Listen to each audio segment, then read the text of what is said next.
Lembra do Evangelho. Ah, é, tem um Evangelho. CIAP, Centro Espírita Altivo Panfiro. Uma casa de amor. Bom dia, onde você quiser. Bom dia aos nossos ouvintes. Que Jesus abençoe a nossa manhã de estudos. Vamos ler o Evangelho, a Carmen vai ler, vai fazer a prece e nós vamos dar continuidade ao estudo do livro Obras Póstumas. Estudaremos o capítulo sobre os desertores. Só para eu me situar, que semana passada eu não estudei, eu vou ler continuamente e onde a Carmen parou, ela vai continuar lendo e a gente vai discutindo.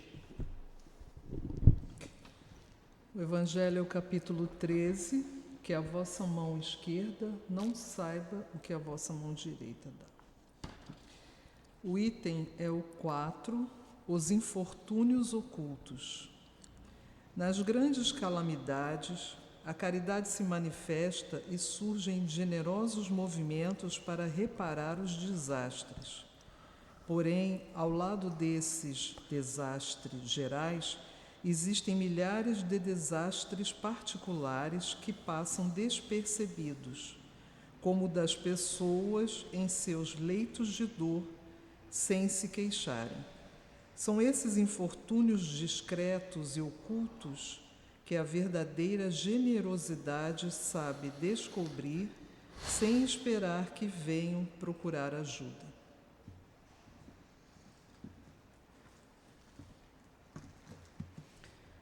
Amado Mestre Jesus, nos reunimos mais uma vez para o estudo de obras póstumas do nosso Allan Kardec.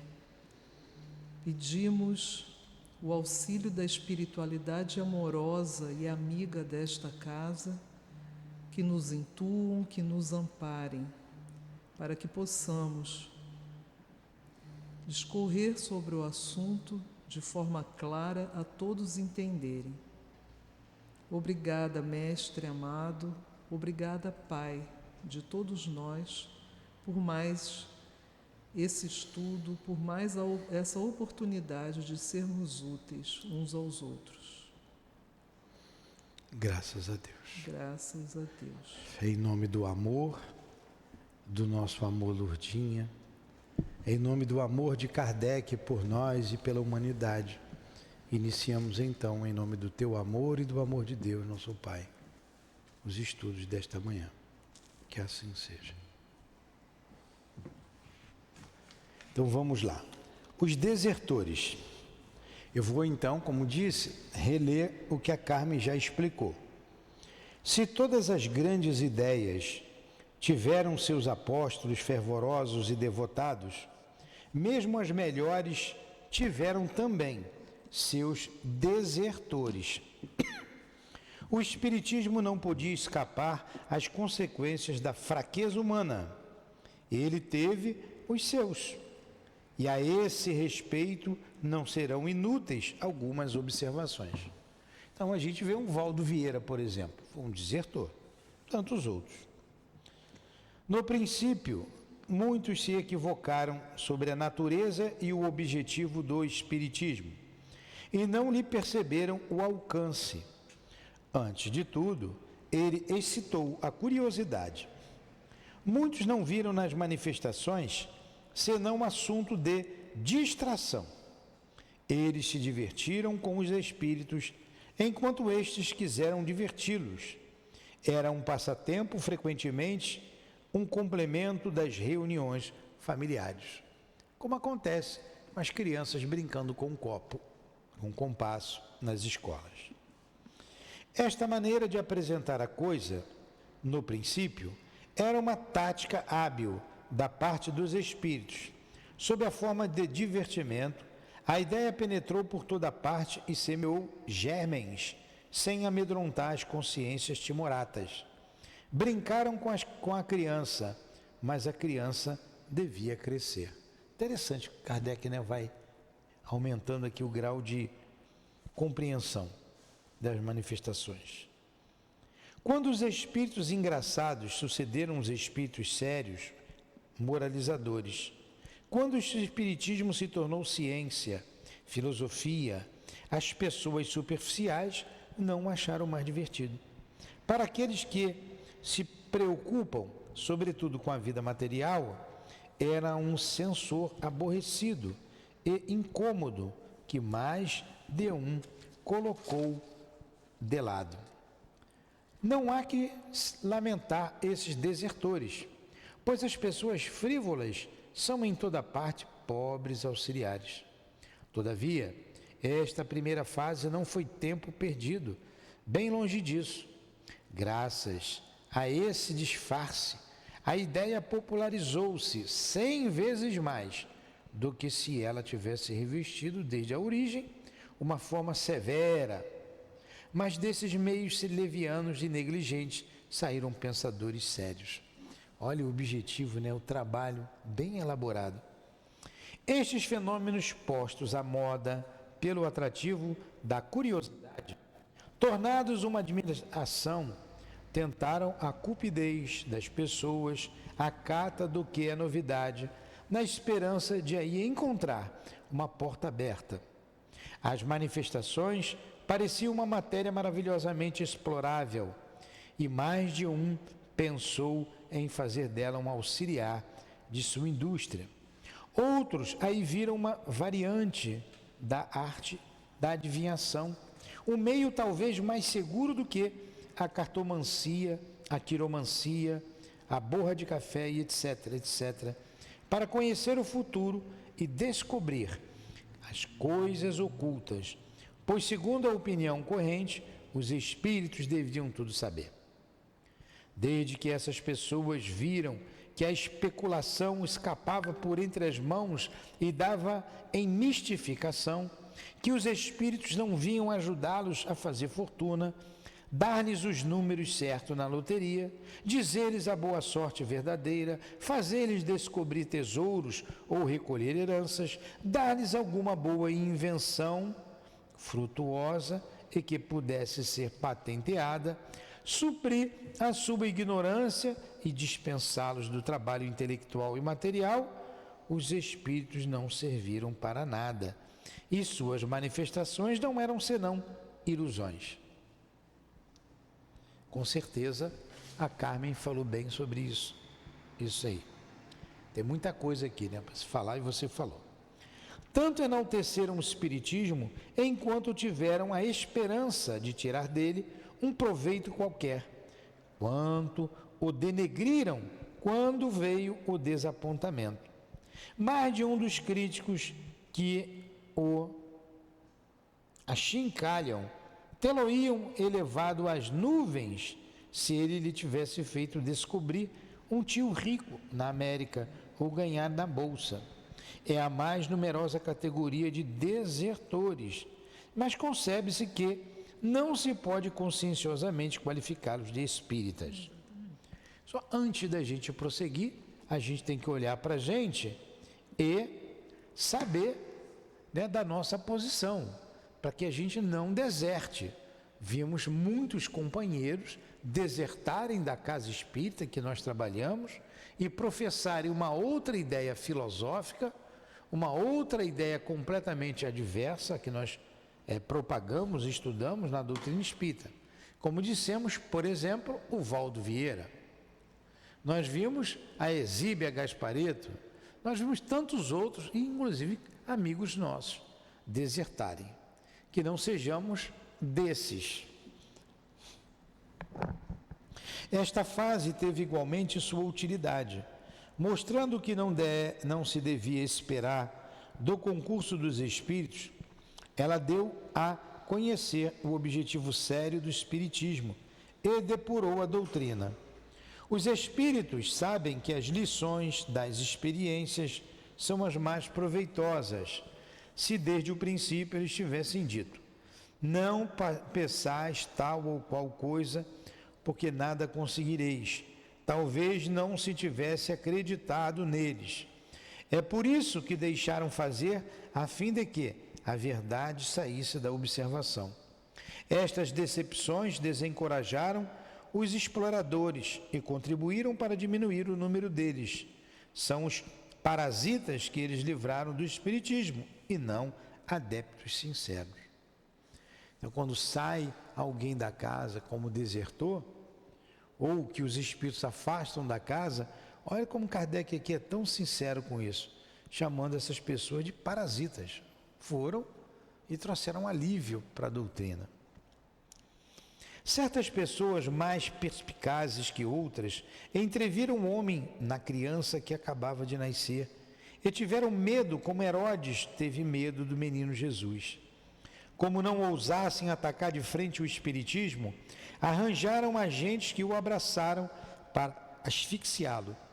Agentes que se mascaram a fim de se introduzir em toda parte, soprar habilmente a desafeição aos centros, espalhar aí como mão furtiva o veneno da calúnia, lançar aí o facho da discórdia, inspirar atos comprometedores, tentar desencaminhar a doutrina para torná-la ridícula ou odiosa e estimular em seguida defecções.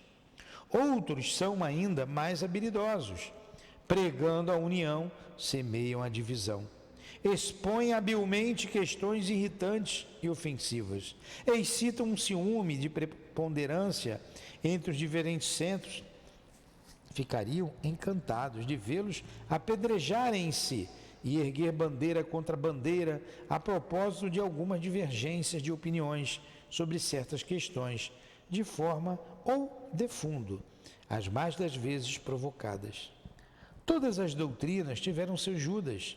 O Espiritismo não poderia deixar de ter os seus, e eles não lhes faltaram. Pô, Kardec é perfeito, né? Perfeito. Uma inteligência. Esses são espíritas de contrabando, mas que tiveram sua utilidade. Eles ensinaram ao verdadeiro espírita o ser prudente, circunspecto e não se fiar nas aparências. Essa é uma lição para todos nós. Em princípio, é preciso desconfiar dos ardores demasiado febris, que são quase sempre fogos de palha, ou simulacros, entusiasmos de ocasião, que suprem com atos a abundância das palavras. A verdadeira convicção é calma, refletida, motivada. Ela se revela como a verdadeira coragem pelos fatos, quer dizer, pela firmeza, a perseverança e, sobretudo, a abnegação. O desinteresse moral e material é a verdadeira pedra de toque da sinceridade. A sinceridade tem um cunho sui generis, quer dizer, singular. Ela se reflete através de matizes, muitas vezes mais fáceis de compreender do que se definir. Sentimos-la por efeito da transmissão do pensamento, cuja lei o Espiritismo vem nos revelar, e que falsidade nunca chega a simular completamente, ciente de que ela não pode mudar a natureza das correntes fluídicas que projeta. Ela considera erro dar o troco por uma baixa e servil lisonja, que não pode seduzir, senão as almas orgulhosas, mas é por esta mesma lisonja que ela se trai junto das almas elevadas. Jamais o gelo pôde imitar o calor. Se passarmos à categoria dos espíritas propriamente ditos, ainda aí nos depararemos com certas fraquezas humanas, das quais a doutrina nem sempre triunfa imediatamente. As mais difíceis de vencer são o egoísmo e o orgulho, estas duas paixões originárias do homem. Entre os adeptos convictos não há deserções na acepção da palavra, pois aquele que desertasse por um motivo de interesse ou outro qualquer, nunca teria sido sinceramente espírita. Porém, pode haver desfalecimentos. A coragem e a perseverança podem fraquejar diante de uma decepção, uma ambição frustrada, uma preeminência não obtida, um amor próprio ferido, uma prova difícil. Recuamos diante do sacrifício do bem-estar, o temor de comprometer seus interesses materiais, o medo do o que vão dizer. Somos confundidos por uma mistificação. Não renunciamos, mas nos esfriamos. Vive-se para si mesmo e não para os outros. O que se quer é beneficiar-se da crença, mas sob a condição de que nada lhe custe. Certamente, os que agem assim podem ser crentes, mas com certeza são crentes egoístas, em quem a fé não ateou o fogo sagrado do devotamento e da abnegação. Suas almas têm dificuldade de se desprenderem da matéria. Eles fazem número nominalmente, mas não se pode contar com eles. Então, ele tem colocado aqui várias espécies de desertores, né? Aqui nesse parágrafo, os espíritas, que com seu egoísmo, ainda traz o egoísmo, a vaidade, e querem usar a doutrina para si, para o interesse próprio. Não deixam de ser desertores. Todos os outros são espíritas que merecem verdadeiramente este nome. Aceitam por si mesmo todas as consequências da doutrina e são reconhecidos pelos esforços que fazem para melhorarem-se. Sem negligenciar, além dos limites do razoável, os interesses materiais, estes são para eles o acessório e não o princípio. A vida terrena é apenas uma travessia mais ou menos penosa. Do seu emprego útil ou inútil depende o futuro. Suas alegrias são mesquinhas junto ao objetivo esplêndido que entretém no além. Eles não se desanimam com os obstáculos que encontram no caminho. As vicissitudes, as decepções são as provas diante das quais não se desencorajam, porque o repouso é o prêmio do trabalho. É por isso que não se vê entre eles nem deserções, nem desfalecimentos. Esses são os verdadeiros espíritas, né? Os verdadeiros espíritas. Então foi aqui que a Carmen parou semana passada, ela falou sobre isso, agora ela continua. Por isso mesmo, os bons espíritos protegem visivelmente aqueles que lutam com coragem e perseverança, cujo devotamento é sincero e sem pensamento oculto. Eles os ajudam a vencer os obstáculos e suavizam as provas que não podem evitar-lhes, enquanto que abandonam, não menos visivelmente, aqueles que os abandonam e sacrificam à causa da verdade a sua ambição pessoal. Devemos incluir entre os desertores do Espiritismo os que se retiram, porque nossa maneira de ver não lhes satisfaz. Os que, achando o nosso método muito lento ou muito rápido, pretendem atingir mais cedo e em melhores condições o objetivo a que nos propomos? Certamente que não. Se a sinceridade e o desejo de propagar a verdade forem seus únicos guias, sim, se seus esforços tendem unicamente a se colocarem em evidência e a chamar a atenção pública para satisfazer seu amor próprio e seu interesse pessoal. Isso é outro tipo, né, de desertor. Pode falar. Eles estão dentro da casa, eles aparentemente estão ali trabalhando e tudo, mas sempre lá no fundo tem aquele interesse vaidoso, né, de aparecer, de ser melhor, de estar numa posição de maior visibilidade. Não gostam de trabalhos que sejam subalternos, né? Poxa, ajuda aqui a limpar o chão. Aí a pessoa vai dar uma volta, disfarça. Vamos encher o copinho. Então é isso. Mais ainda, no início ele coloca: a nossa maneira de ser não agrada, não satisfaz a eles, não gosta da maneira que nós estamos agindo. Acham um método muito lento ou muito rápido. Não, está indo rápido demais. Vai demorar muito. Aquelas coisas, né? Tendes uma maneira de ver que não é a nossa. Não simpatizais com os princípios que admitimos. Nada prova que estejais mais próximos da verdade do que nós. Pode-se divergir de opinião em matéria de ciência. Pesquisai do vosso lado como pesquisamos do nosso. O futuro fará ver qual de nós está em erro ou com a razão. Não pretendemos ser os únicos nas condições sem as quais não se pode fazer estudos sérios e úteis. O que fizemos, outros podem certamente fazê-lo. Que os homens inteligentes juntem-se a nós ou se reúnam longe de nós. Que importa? Que os centros de estudos se multipliquem, tanto melhor, pois será um sinal de progresso incontestável, ao qual aplaudiremos com todas as nossas forças. Quanto às rivalidades, às tentativas para nos suplantar, temos um meio infalível de não as temer. Trabalhemos para compreender, para engrandecer nossa inteligência e nosso coração. Lutemos com os outros, mas lutemos com caridade e abnegação. Olha o exemplo que Kardec está dizendo, né? Que a gente não tem que entrar em confronto, em brigar. Vamos, né, prestar atenção no que é nos ensinado nessa doutrina e vamos lutar com caridade e abnegação. Que o amor do próximo, inscrito na nossa bandeira, seja nossa divisa. A pesquisa da verdade, de onde quer que venha, nosso único objetivo.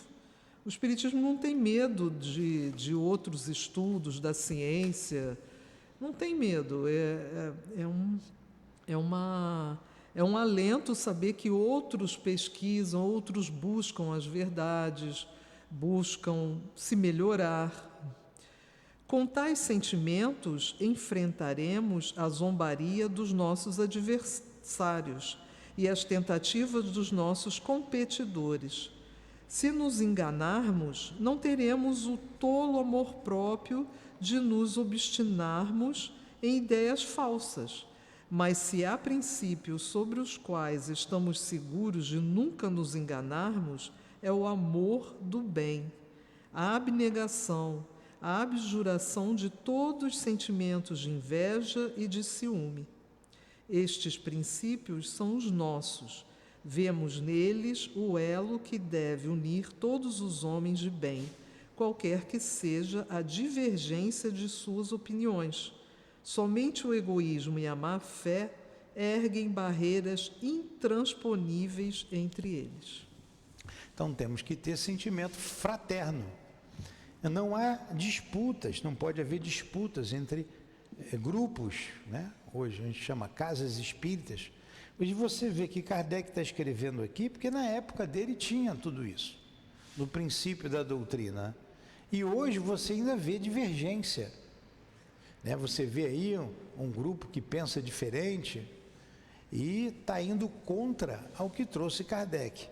E levando essas questões políticas, trazendo essas questões políticas para o meio doutrinário, o que só traz prejuízo para todos nós. Prejuízo para todos nós. E com a pecha de que Kardec deve ser atualizado, com a moça, né? Que Kardec deve ser atualizado, outros que Jesus deve ser atualizado, acabam trazendo problema para dentro da doutrina espírita.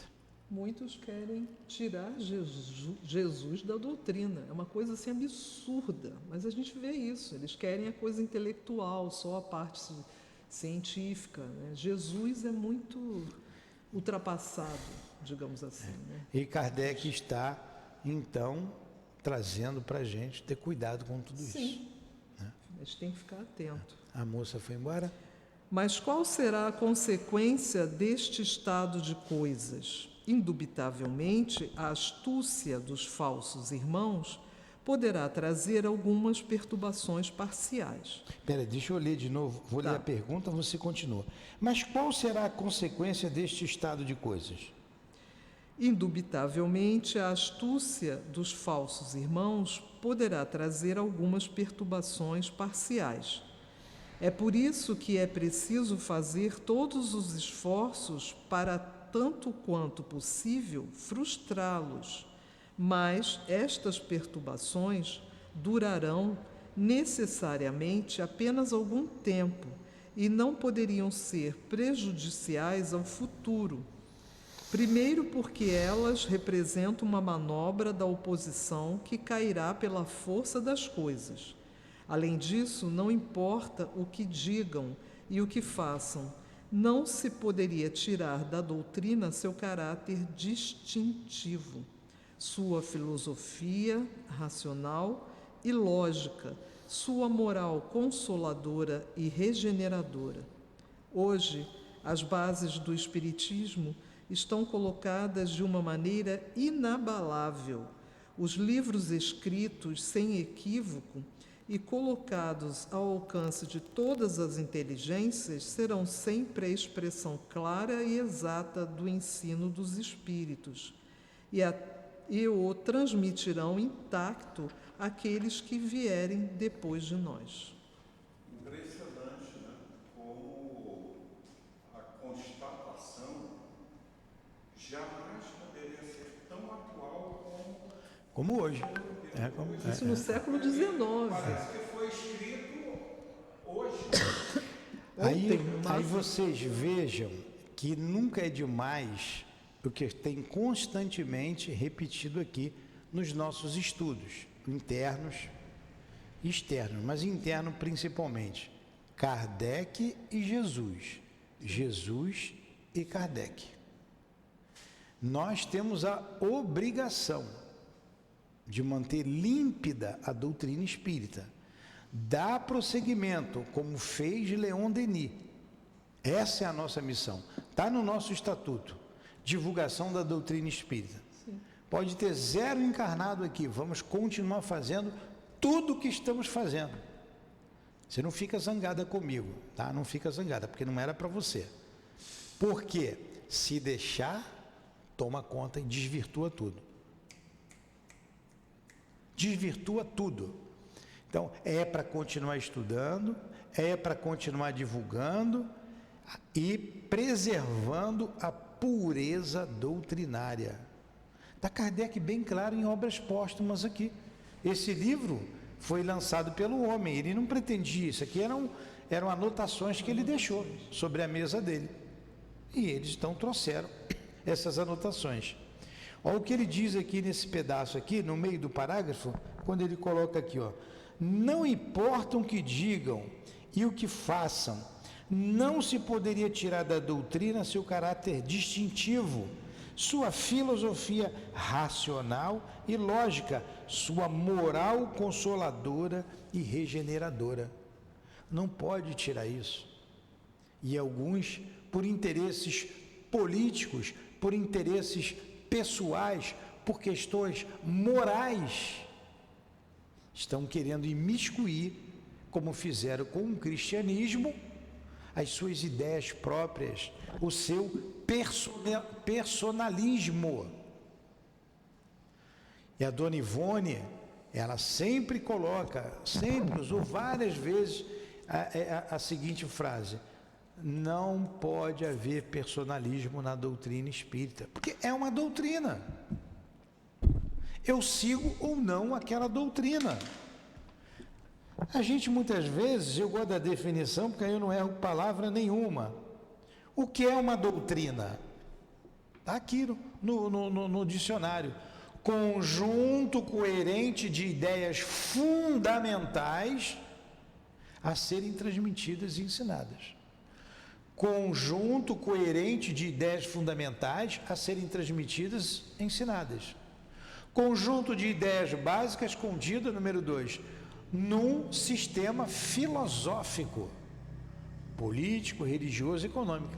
Daqui não é um sistema filosófico, religioso, não é um conjunto de ideias coerentes, fundamentais, que a gente tem. Ou eu sigo essas ideias, ou eu não sou espírita.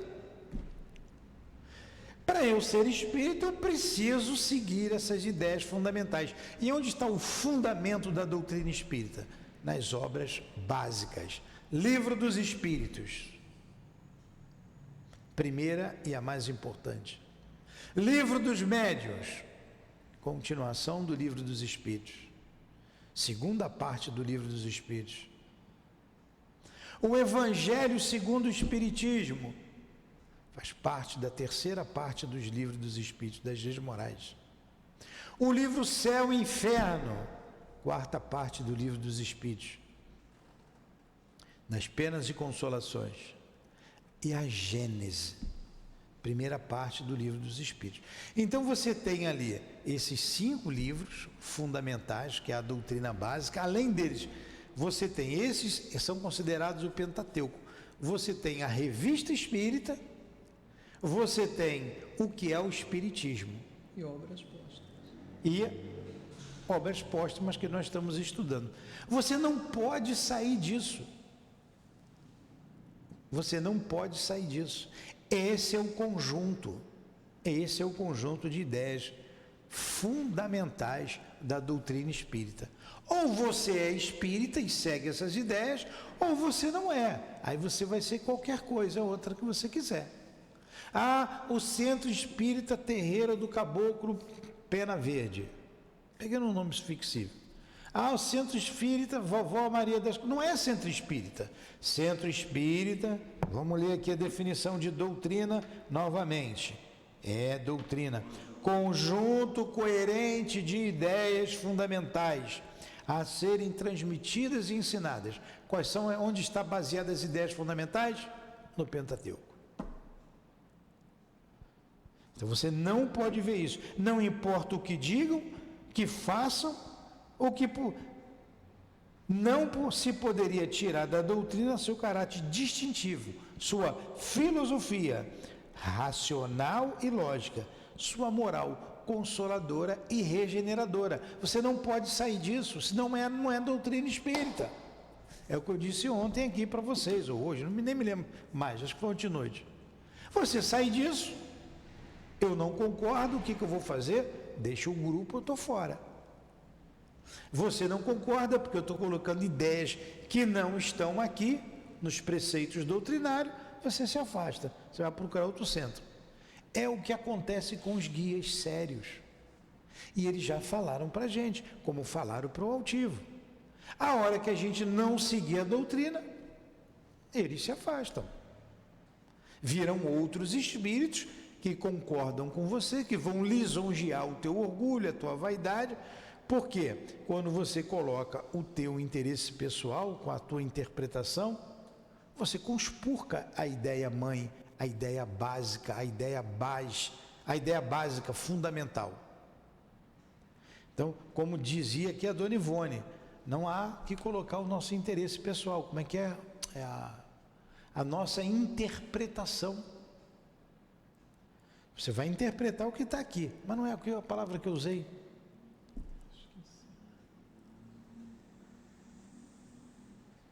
É essa mesmo, eu acabei de falar ainda agora.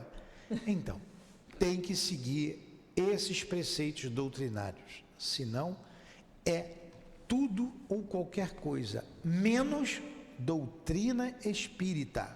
O nome está dizendo doutrina espírita. O que é uma doutrina?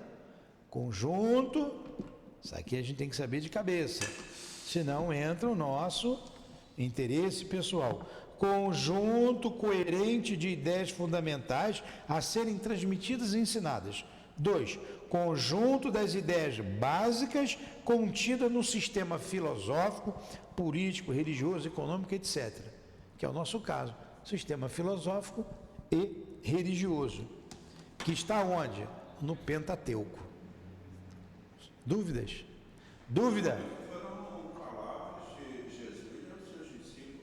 Aí estão querendo atualizar Kardec.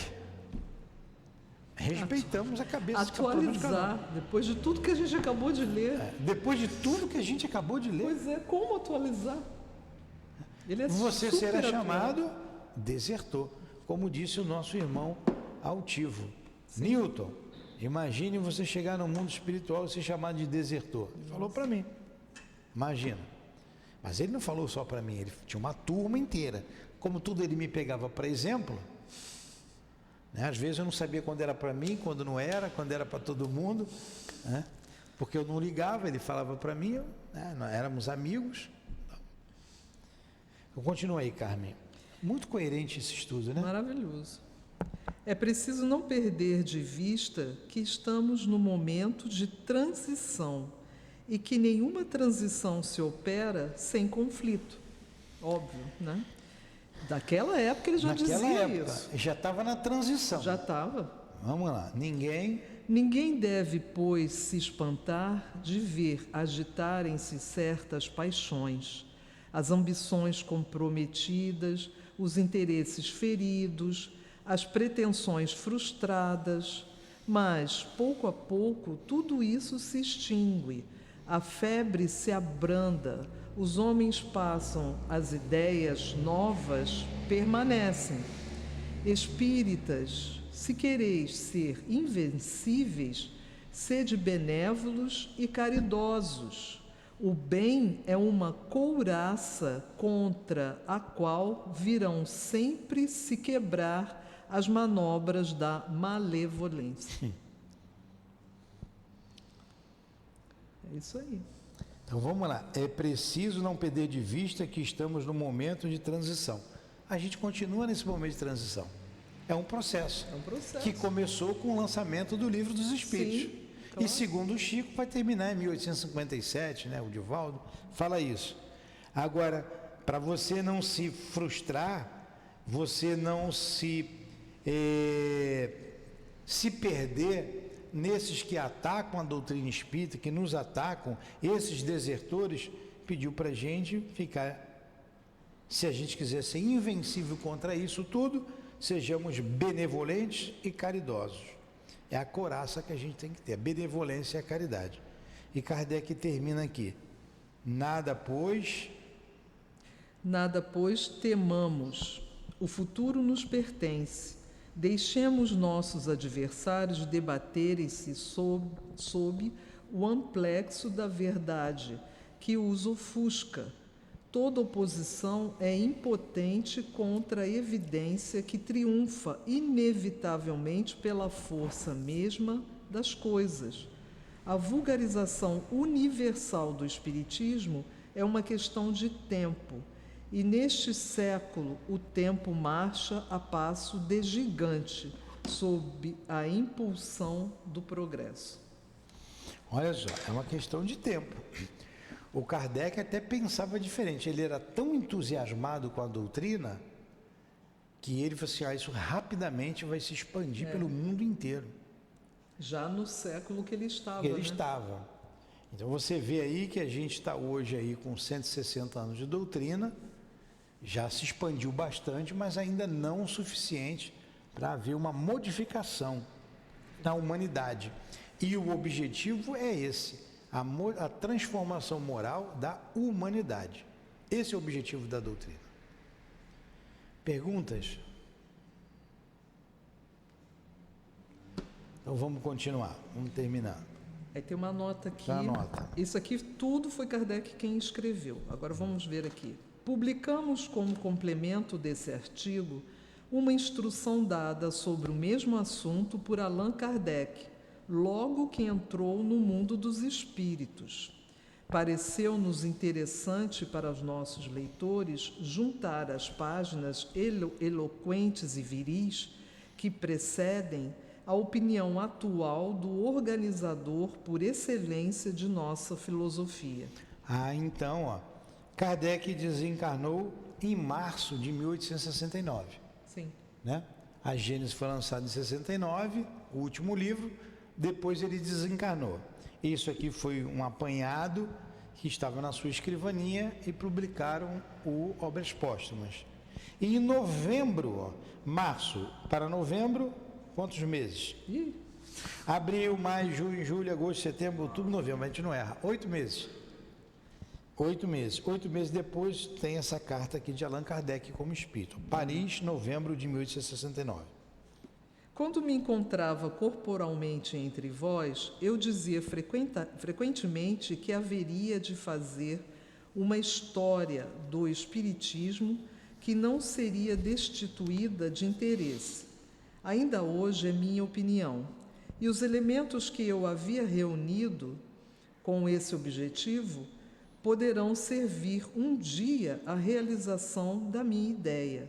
É que, com efeito, eu estava melhor colocado do que qualquer outro para apreciar o curioso espetáculo provocado pela descoberta e a vulgarização de uma grande Olha, verdade. ele empolgado com a doutrina espírita, ele vibrava com a doutrina espírita, ele tinha alegria com a doutrina espírita. É essa empolgação, é essa alegria, é essa vibração que a gente tem que ter com essas verdades. Você mesmo colocou no outro dia, foi você que falou para mim, poxa, deslumbrou um mundo novo na minha frente, foi isso? Um mundo novo. Quando eu também cheguei eu era católico e conheci a doutrina espírita, tudo se clareou na minha mente. Eu mergulhei de cabeça, eu falei, é isso aqui. Comecei a ler as obras doutrinárias, buscar informação cada vez mais. Então, olha só, Kardec estava feliz, deslumbrado com o mundo que ele acabava de descobrir. Outrora pressentia, hoje sei, que ordem maravilhosa, que harmonia inconcebível presidem à concentração de todos os documentos destinados a criar a nova obra. A benevolência, a boa vontade, o devotamento absoluto de um, a má-fé, a hipocrisia, as manobras maldosas de outros, tudo isso concorre para assegurar a estabilidade do edifício que se eleva. Entre as mãos das potências superiores que presidem a todos os progressos, as resistências inconscientes ou simuladas, os ataques que têm por objetivo semear o descrédito e o ridículo, tornam-se instrumentos de elaboração. O que se diz sobre isso? Ele está falando que mesmo com todo ataque, com tudo, o que a gente observa é que a doutrina não se desmancha, ela não quebra. Não se perde. E que essas contradições só servem para ratificar essas ideias. Lógico. Né? Só dá força para ele. Aí, então você vê que a má-fé, como ele colocou aqui, ó, a má-fé que ele usou, a palavra que ele usou, a má-fé, a hipocrisia, as manobras maldosas de outros, tudo isso concorre para assegurar a estabilidade do edifício que se eleva. O mesmo não ocorre hoje? Má-fé, hipocrisia, mesmo dentro da doutrina espírita, mesmo dentre aqueles que professam a doutrina espírita. Os nossos maiores inimigos estão dentro das casas espíritas, porque desavisados passam a ser instrumentos das trevas. Desavisados. Então, mas isso, quando a gente vê, quando a gente detecta, só nos dá mais força, mostrando que a gente está no caminho certo, vendo a hipocrisia, a má-fé, a cabeça perturbada do outro. Continua. O que não se tem feito? Que móveis não foram postos em movimento para asfixiar no berço a criança? Lembra-se do Auto de Fé, lá em Barcelona? O Kardec ficou danado da vida. Se teve uma hora que Kardec ficou danado, foi aquele momento. Quando queimaram os Mas o que os espíritos disseram para ele? Calma, isso vai servir muito mais de divulgação da doutrina do que apagar o que você quer dizer. E ele esperou e, de fato, o Auto de Barcelona divulgou o Auto de Fé, né, que foi a queimação dos livros espíritas em praça pública. Todo mundo queria saber que livro é esse, que autoritarismo é esse desse bispo. Chamou a atenção de todo mundo. Chamou a atenção de todo mundo. Aí todo mundo queria. Exatamente. É isso que ele está falando. O charlatanismo e a superstição quiseram alternadamente apoderarem-se de nossos princípios para explorá-los em seu proveito. Todos os raios da imprensa voltaram-se violentamente contra nós. Hoje ainda a gente tem o charlatanismo, a gente tem a superstição, a pessoa lê a mão ali, diz assim, é espírita, né? O camarada vai ali na vovó Maria das Candongas, o espiritismo ali. As pessoas são tão ignorantes ainda que te perguntam, ali é um centro de mesa branca? Olha a ignorância. E as pessoas, quando veem um problema como aconteceu com aquele irmão lá, o João de Deus, olha o espiritismo, o que faz? O espírita, ele não era espírita. Não. Ele não era espírita. Continua. Não sei onde você parou, exploraram, em seu proveito, todos os raios da imprensa voltaram-se violentamente contra nós. Fez-se tornar irrisório as coisas mais respeitáveis. Atribuiu-se ao espírito do mal os ensinos dos espíritos mais dignos da admiração e da veneração universais. E, entretanto, todos esses esforços acumulados, esta coalizão de todos os interesses frustrados, apenas conseguiram proclamar a impotência dos nossos adversários. É no meio desta luta incessante contra os preconceitos estabelecidos, contra os erros acreditados, que se aprende a conhecer os homens. Quantos preconceitos ainda a gente recebe? Isso aqui é obra do demônio, coisa do demônio.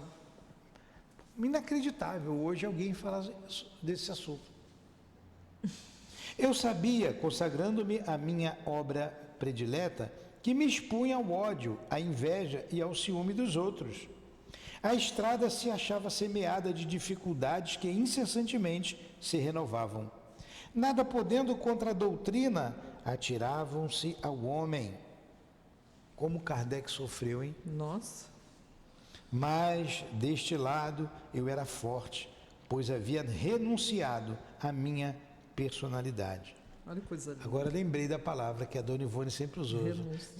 Personalismo. Personalismo. Não usar do personalismo.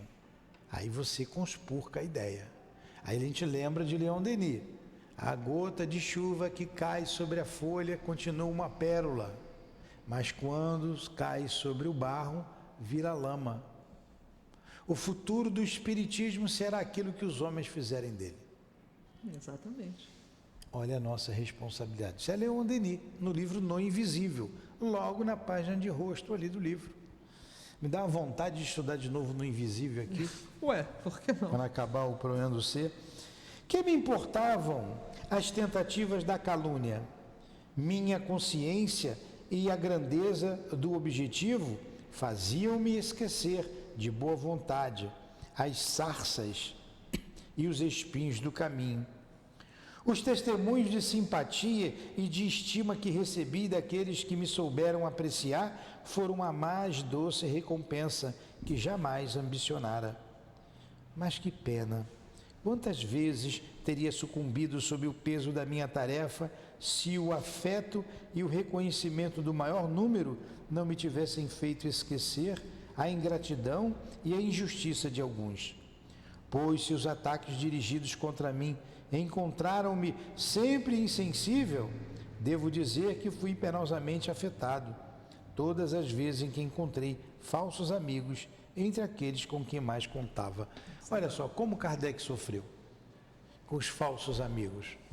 Ele tinha uma pessoa do lado dele firme, a sua esposa, Amélie Boudet, a sua esposa, firme com ele.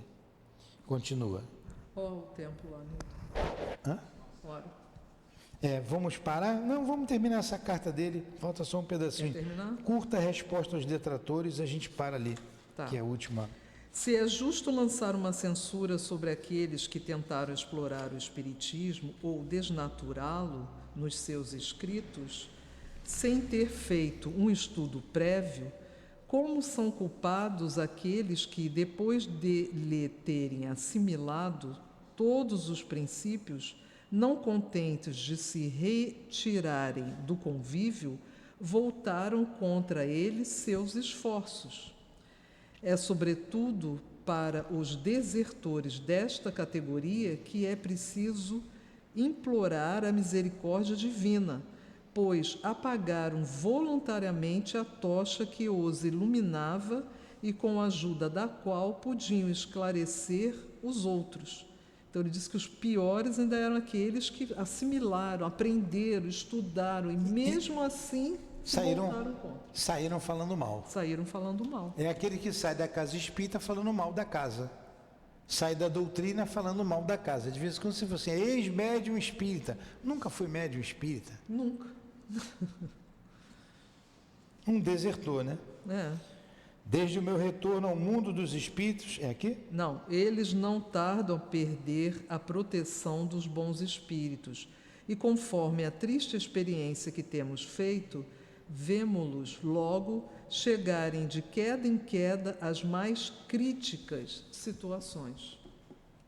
Não é castigo, gente, é porque a sintonia muda. A pessoa começa a sintonizar com o mal, com energias malévolas. Com espíritos do mal. Com espíritos do mal. O espírito do mal não é amigo de ninguém.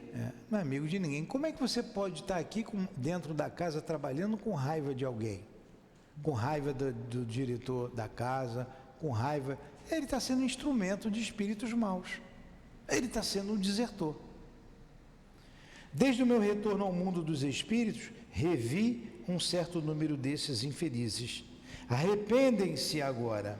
Lamentam sua intenção e má vontade. Inação. Lamentam sua inação. Sua inação, quer dizer, ficaram inação, não fizeram parados, nada, né? ficaram parados. E má vontade, mas não podem reparar o tempo perdido. Eles voltarão em breve à Terra, com firme resolução de concorrer ativamente para o progresso, e estarão ainda em luta com suas antigas tendências, até que tenham definitivamente triunfado. Olha, somos hoje nós, os espíritos. Muitos estão aqui. Estamos aqui. E terminando, vai aí, último parágrafo. Poderíamos crer que os espíritas de hoje, esclarecidos por esses exemplos, evitariam cair nos mesmos erros. Assim, porém, não se dá. Por longo tempo ainda haverá falsos irmãos e amigos inábeis, porém não mais do que seus irmãos mais velhos. Eles não conseguirão fazer com que o espiritismo saia do seu caminho. Se causam algumas perturbações momentâneas e puramente locais, a doutrina não periclitará por isso.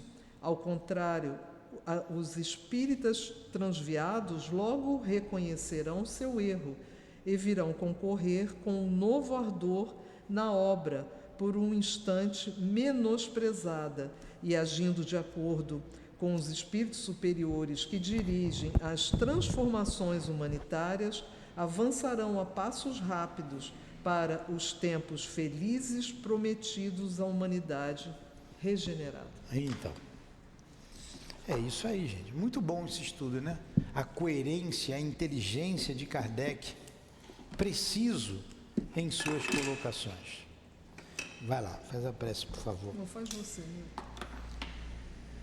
Terminamos o estudo desta manhã do livro Obras Póstumas, agradecendo ao mestre Kardec a sua, como dissemos, coerência e inteligência, fortificando a nossa fé e trazendo-nos encorajamento para perseverarmos sem jamais esmorecer. Não queremos, Senhor, sermos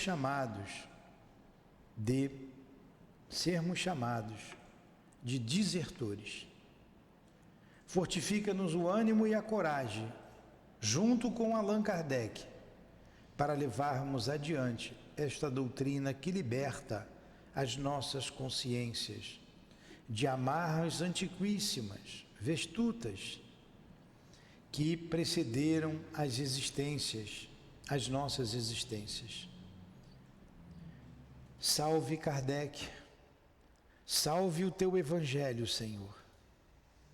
Salve os espíritas sinceros que levam à humanidade esta carta de alforria aos nossos espíritos combalidos, cansados de muitas lutas.